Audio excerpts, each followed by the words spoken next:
ನಾಡಿ ಜ್ಯೋತಿಷ್ಯದ ಮೂಲಕ ಏಪ್ರಿಲ್ ತಿಂಗಳ ಫಲಿತಾಂಶಗಳು.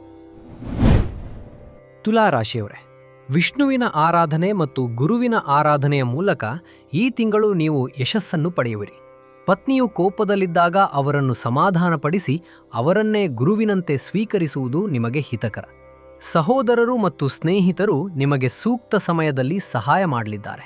ಶತ್ರುಗಳನ್ನು ಚತುರತೆಯಿಂದ ಸೋಲಿಸಿ ಹಳೆಯ ಸಾಲಗಳನ್ನು ತೀರಿಸಲು ಹೊಸ ಸಾಲಗಳನ್ನು ಪಡೆದರೂ ಸಹ ಮಕ್ಕಳ ಶಿಕ್ಷಣದಲ್ಲಿ ಪ್ರಗತಿ ಮತ್ತು ಅದಕ್ಕಾಗಿ ಖರ್ಚುಗಳು ಎದುರಾಗಲಿವೆ. ಪತ್ನಿ ಅಥವಾ ಪತಿಯ ಸಹಾಯದಿಂದ ವೃತ್ತಿ ಅಥವಾ ಉದ್ಯೋಗದಲ್ಲಿ ಹೊಸ ಯೋಜನೆಗಳನ್ನು ರೂಪಿಸಿ ಲಾಭವನ್ನು ಪಡೆಯುವಿರಿ. ವಾಹನ ಚಾಲನೆಯಲ್ಲಿ ಜಾಗರೂಕತೆ ಇರಲಿ.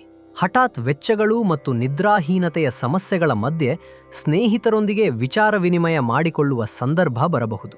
ಧೈರ್ಯವನ್ನು ಬೆಳೆಸಿಕೊಂಡು ವಿಷ್ಣು ದೇವಸ್ಥಾನಕ್ಕೆ ಭೇಟಿ ನೀಡಿ, ಇದರಿಂದ ನಿಮಗೆ ಉಳಿತಾಗಲಿದೆ. ಹೊಟ್ಟೆಗೆ ಸಂಬಂಧಿಸಿದ ಸಮಸ್ಯೆಗಳು ಕಾಣಿಸಿಕೊಳ್ಳಬಹುದು, ಆದ್ದರಿಂದ ಸಮಯಕ್ಕೆ ಸರಿಯಾಗಿ ಆಹಾರ ಸೇವಿಸಿ.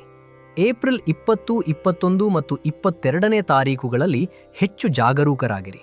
ಜೀವ ಸಮಾಧಿಗಳಿಗೆ ಭೇಟಿ ನೀಡುವುದು ಮತ್ತು ಅನ್ನದಾನ ಮಾಡುವುದು ಮನಸ್ಸಿಗೆ ಶಾಂತಿಯನ್ನು ನೀಡುತ್ತದೆ. ಮಾನಸಿಕ ಒತ್ತಡವನ್ನು ಹೆಚ್ಚಿಸಿಕೊಳ್ಳದೆ ಮತ್ತು ಉಷ್ಣದ ತೊಂದರೆಗೆ ಒಳಗಾಗದೆ ಜಾಗ್ರತೆ ವಹಿಸುವುದು ಉತ್ತಮ.